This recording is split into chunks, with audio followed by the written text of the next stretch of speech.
Hi wine lovers, this is Kristen and welcome back to Wine Talk.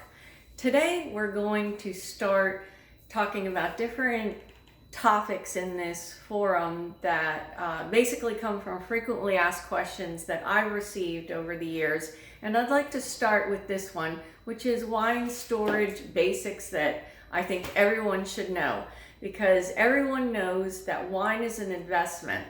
And it's not just an investment if you have hundreds or thousands of bottles, but if you just bought 2 bottles of wine for this weekend's dinner plans, I mean, that's an investment. So let's think about, taking care of the wine that we purchase.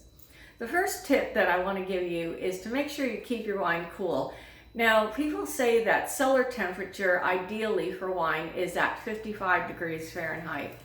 And that's really perfect for long-term storage.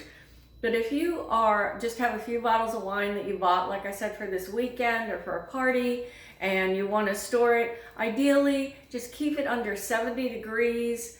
Keep it out of the light, and putting it in the refrigerator is fine if it's just for a short term.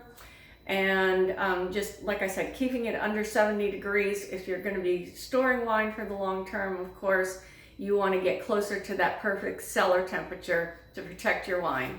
Wines age faster when in the warmer temperatures, but if you're drinking it in the next couple of months, like I said, just keep it under 70.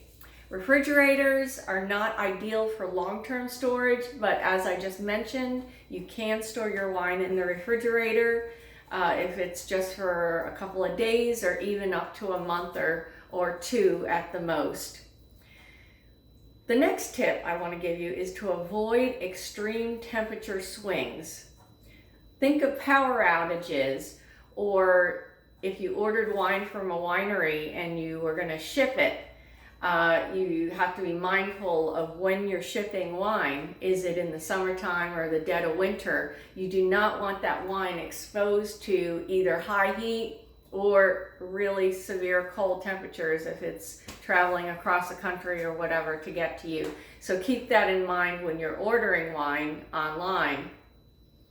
Also, light.